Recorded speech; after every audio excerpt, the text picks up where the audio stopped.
चलिए आज देखते हैं chemical reaction and chemical equation. Class 10th का फर्स्ट चैप्टर है केमिस्ट्री का।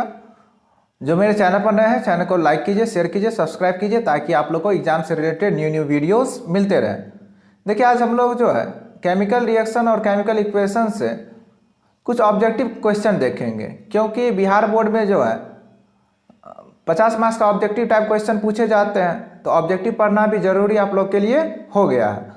तो आप लोग कोशिश करेंगे कि ज़्यादा से ज़्यादा ऑब्जेक्टिव क्वेश्चन पढ़ें ताकि आप लोग को एग्ज़ाम में कोई प्रॉब्लम ना हो। इसीलिए हम सोचे कि आज ऑब्जेक्टिव ही देख लें, कुछ ऑब्जेक्टिव को ही आज हम लोग डिस्कस कर लें ताकि आप लोग को एग्ज़ाम में कोई प्रॉब्लम ना हो। तो देखिए पहला चैप्टर है, ये केमिस्ट्री का पहला चैप्टर है, केमिकल रिएक्शन और केमिकल इक्वेशन। उसका ऑब्जेक्टिव देखते हैं। श्याम श्वेत फोटोग्राफी में किस यौगिक का प्रयोग किया जाता है? देखिए ब्लैक एंड वाइट फोटोग्राफी पहले चलता था, ब्लैक एंड वाइट, अब तो नहीं चलता, अब तो डिफरेंट कलर का फोटोग्राफी होता है। पहले ब्लैक एंड वाइट फोटोग्राफी होता था।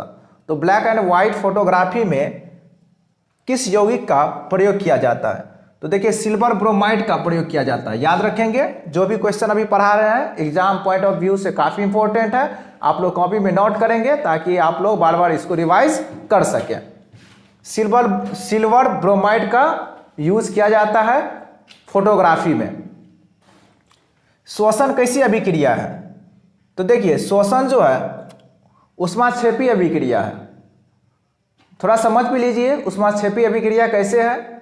देखिए कुछ ऐसी अभिक्रिया होते हैं जिसको एनर्जी की जरूरत होती है, और कुछ ऐसे अभिक्रिया है जो एनर्जी रिलीज करता है।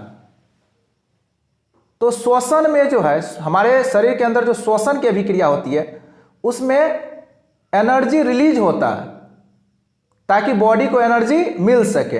तो एनर्जी जब रिलीज होता है, एनर्जी जब प्रोड्यूस होता है, एनर्जी जब निकलता है किसी भी अभिक्रिया से, तो वह अभिक्रिया कहलाती है ऊष्माक्षेपी अभिक्रिया।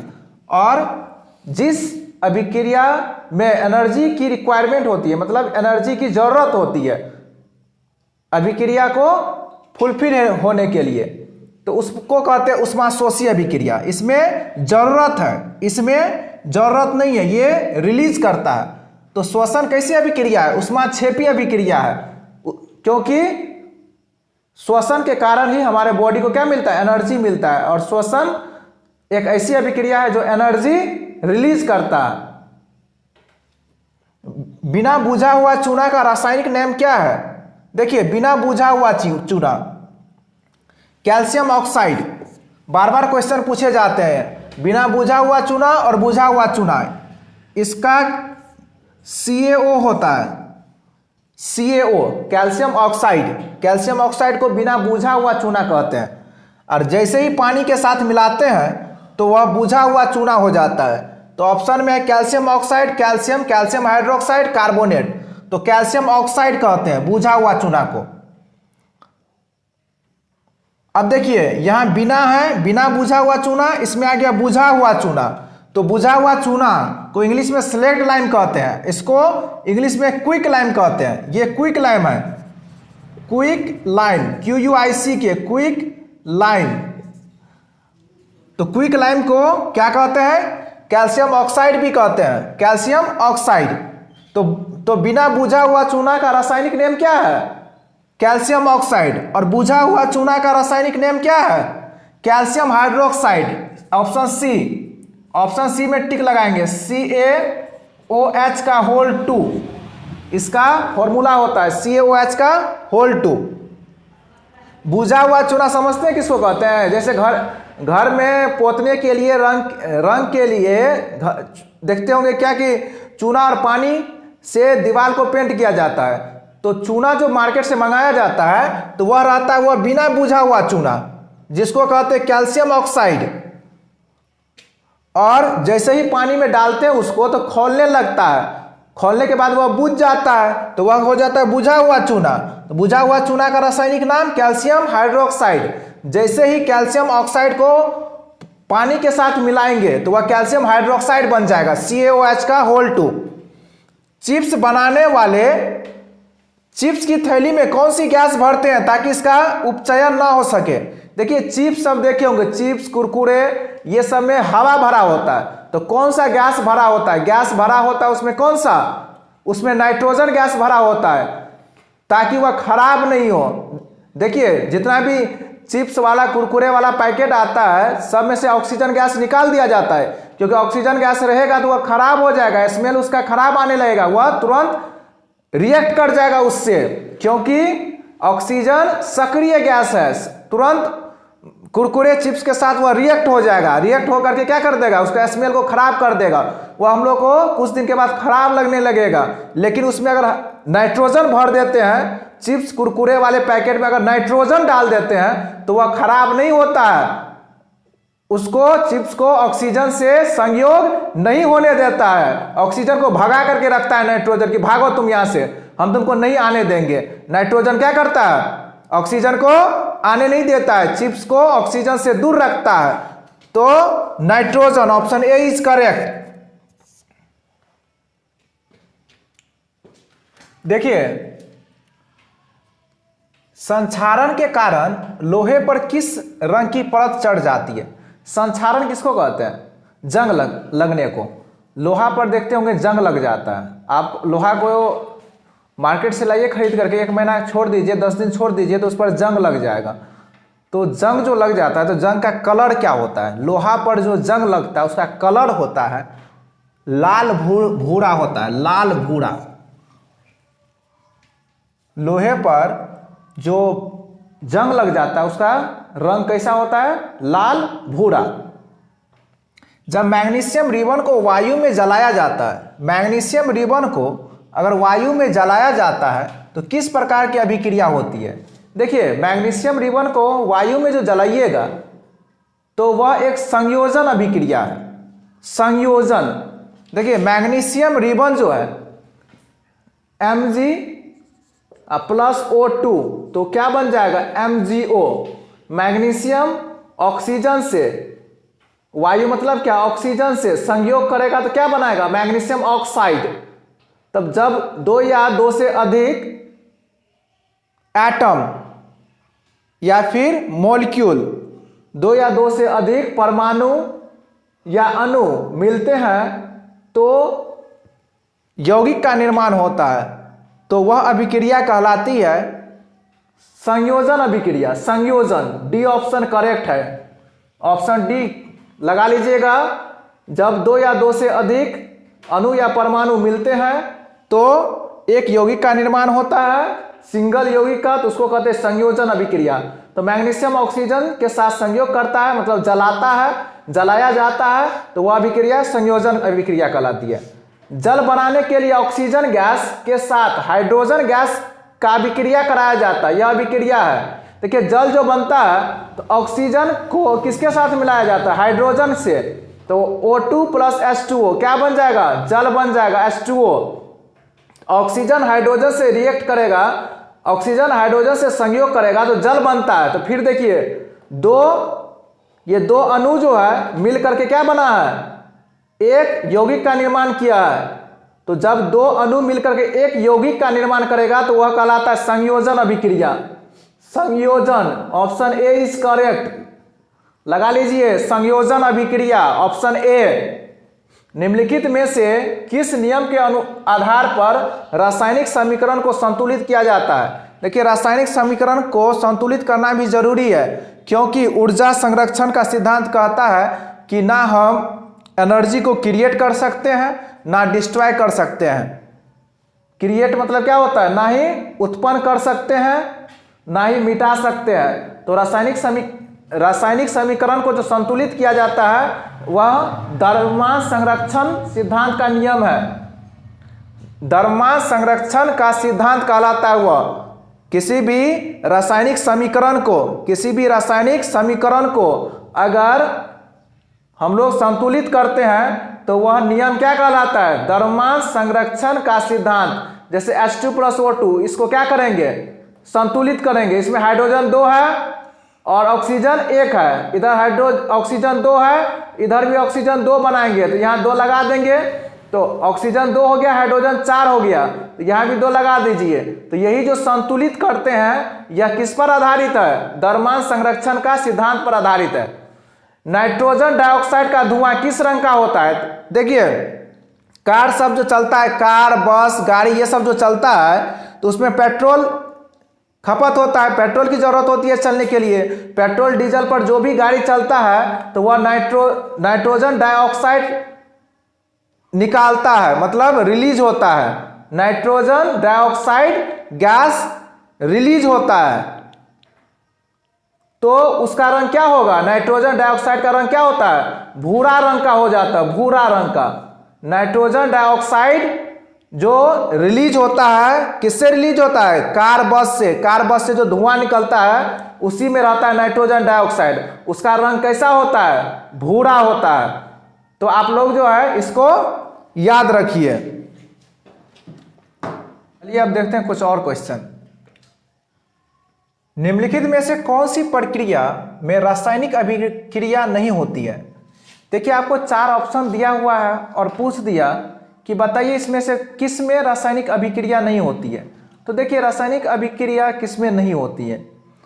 देखिए रासायनिक अभिक्रिया कभी भी होगा तो नया पदार्थ का फॉर्मेशन होगा, मतलब नए पदार्थ का निर्माण होगा, तभी रासायनिक अभिक्रिया होगा, अदरवाइज रासायनिक अभिक्रिया नहीं होगा।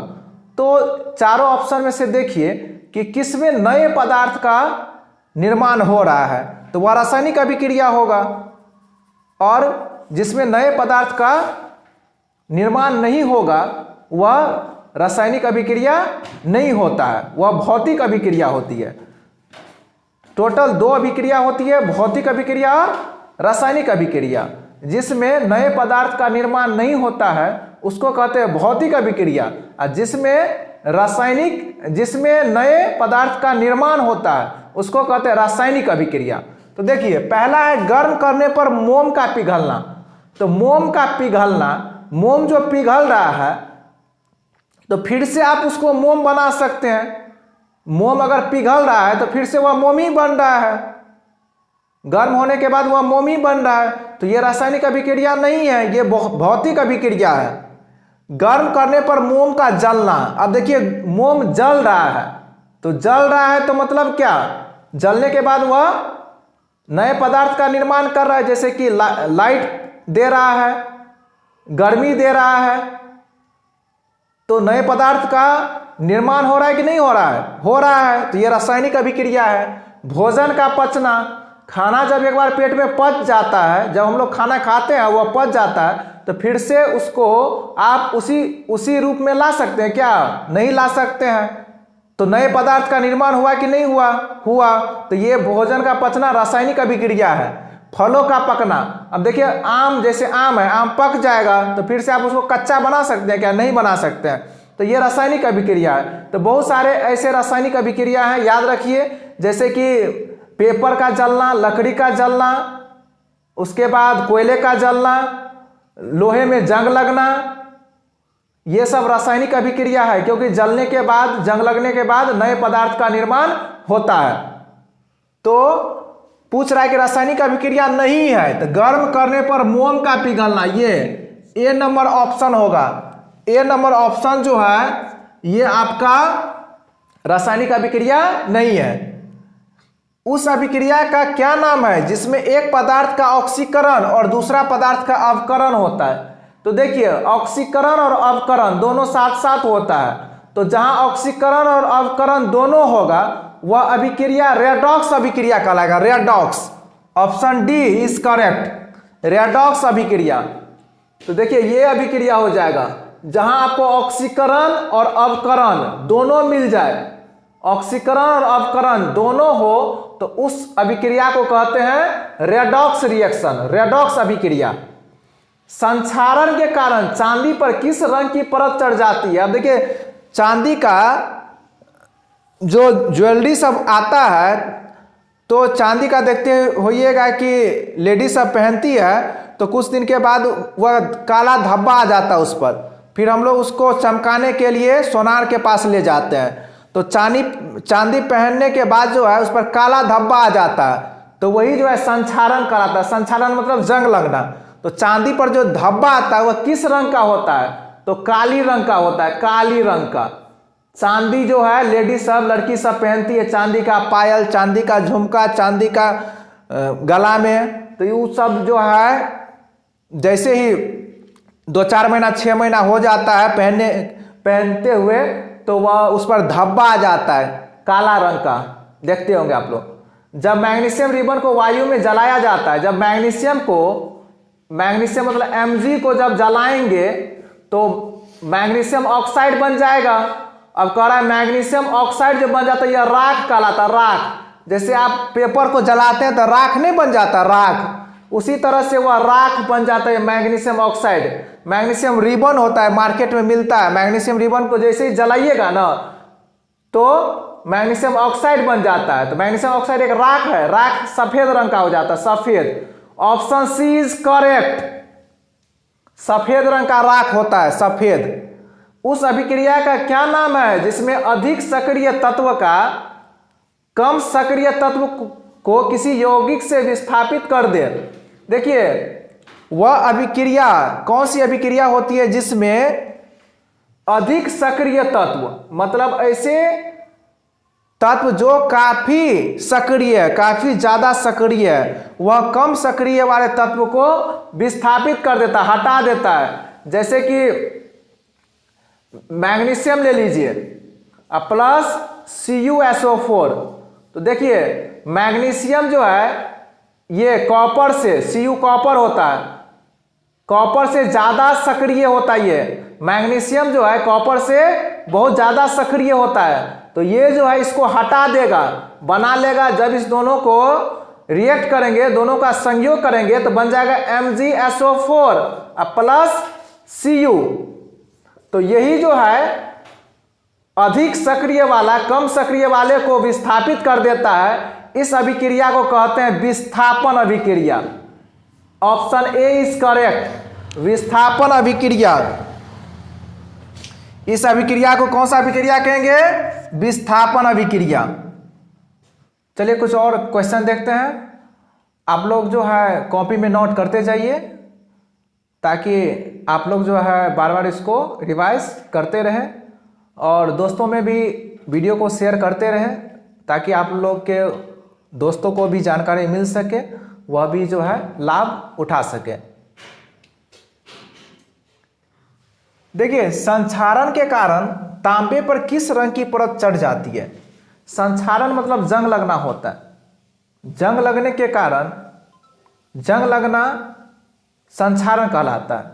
तो तांबा पर जो जंग लग जाता है, तांबा पर कुछ तांबा का जो रंग होता है कुछ दिन के बाद जो है, जैसे कि आप मार्केट से खरीद करके लाते हैं, वह नया रहता है और 6 महीना साल भर उसका यूज़ कीजिए तो देखिए उस पर धब्बा आ जाएगा। तो वह धब्बा जो रहता है वह हरे रंग का रहता है, हरे रंग का। तो तांबा पर हरे रंग की परत चढ़ जाती है संक्षारण के बाद। संक्षारण मतलब एक टाइप का जंग लगना। Fe2O3 plus 2Al gives Al2O3 plus 2Fe। यह किस प्रकार की अभिक्रिया है? तो देखिए अभिक्रिया किस प्रकार की है। अभिक्रिया जो है यह, देखिए ये एल्यूमिनियम जो होता है ये आयरन से, Fe मतलब क्या होता है? आयरन। आयरन से ज़्यादा सक्रिय होता है। एल्यूमिनियम जो होता है आयरन से काफ़ी ज़्यादा सक्रिय होता है। तो एल्यूमिनियम देखिए आयरन को हटा दिया है, यहाँ से आ गया है इसके जगह पे, इसको हटा दिया है।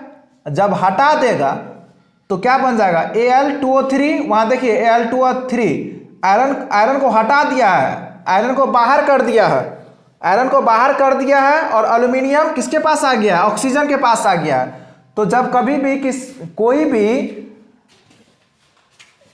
अधिक सक्रिय तत्व कम सक्रिय तत्व को विस्थापित कर देता है तो वह अभिक्रिया विस्थापन अभिक्रिया कहलाती है। तो देखिए विस्थापित कर दिया। एल्यूमिनियम जो होता है आयरन से ज़्यादा सक्रिय होता है, लोहा से ज़्यादा सक्रिय होता है। तो वह क्या कर दिया? हटा दिया, आयरन को हटा दिया, इधर बाहर भेज दिया और ऑक्सीजन के पास कौन चला गया? आयरन चला गया। तो यह अभिक्रिया क्या कहलाएगी? जब हटा देगा तो यह विस्थापन अभिक्रिया कहलाएगी। PbO plus C gives 2Pb plus CO2। यह अभिक्रिया के संबंध में कौन सा कथन असत्य है? इसमें पता करना है कौन सा असत्य है। देखिए शीशा अपचयित हो रहा है, शीशा अपचयित हो रहा है? नहीं, शीशा तो उपचयित हो रहा है, अपचयित नहीं हो रहा है। तो ये असत्य एक है, ये वाला असत्य है, ये असत्य है। उसके बाद CO2 उपचयित हो रहा है, CO2 उपचयित नहीं हो रहा, अपचयित हो रहा है, ये भी रॉन्ग है, ये भी गलत है। कार्बन उपचयित हो रहा है, हाँ कार्बन, देखिए कार्बन डाइऑक्साइड में चेंज हो रहा है। जब कार्बन डाइऑक्साइड में चेंज हो जाएगा तो उपचयित हो रहा है। लेड ऑक्साइड अपचयित हो रहा है, हाँ देखिए लेड ऑक्साइड में से ऑक्सीजन हट गया है, अब लेड बन गया है लेड, तो लेड अपचयित हो रहा है। तो ये दोनों असत्य है, पहला और दूसरा टिक लगा लेंगे, ए और बी असत्य है। Pb plus CuCl2 gives PbCl2 plus Cu। Pb plus CuCl2 मिल करके क्या बनता है? PbCl2 plus Cu। यह किस तरह की अभिक्रिया है? तो देखिए Pb जो होता है, ये Pb को क्या कहते हैं? लेड कहते हैं। लेड मतलब शीशा होता है। तो लेड जो होता है वह कॉपर से ज्यादा सक्रिय होता है।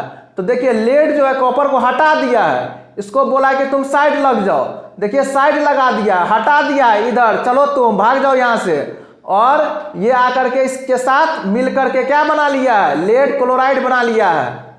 तो देखिए ये वाला जो है इसको हटाया है, इसको साइड में भेजा है, और इसके साथ ये मिल गया है। तो अब ये इसी की तरह है विस्थापन अभिक्रिया। विस्थापन अभिक्रिया में क्या होगा? ज्यादा सक्रिय तत्व जो होगा कम सक्रिय तत्व को कहेगा हटो तुम बाहर जाओ, और वह आकर के इसके साथ मिल करके एक यौगिक बना लेगा। तो वह अभिक्रिया कहलाता है विस्थापन अभिक्रिया। अब देखिए निम्नलिखित में से एल्यूमिनियम क्लोराइड का सूत्र है, एल्यूमिनियम क्लोराइड का सूत्र AlCl2 नहीं है, AlCl3 ये है एल्यूमिनियम क्लोराइड का असली सूत्र। ये सब नहीं है, ये सब आपको कंफ्यूज के लिए दिया हुआ है। याद रखिएगा कि एल्यूमिनियम क्लोराइड का सूत्र क्या होता है? एल्यूमिनियम क्लोराइड का AlCl3। तो आप लोग इसको कॉपी में नोट कर लेंगे और बार बार इसको पढ़ेंगे। इसके बाद जो है इसमें और क्वेश्चन लेकर के आएंगे। आप लोग चैनल को सब्सक्राइब कर लेंगे ताकि जो भी वीडियो अपलोड होगा इससे रिलेटेड वो आप लोग को तुरंत मिल जाए, और दोस्तों में भी शेयर करेंगे, लाइक करना नहीं भूलेंगे।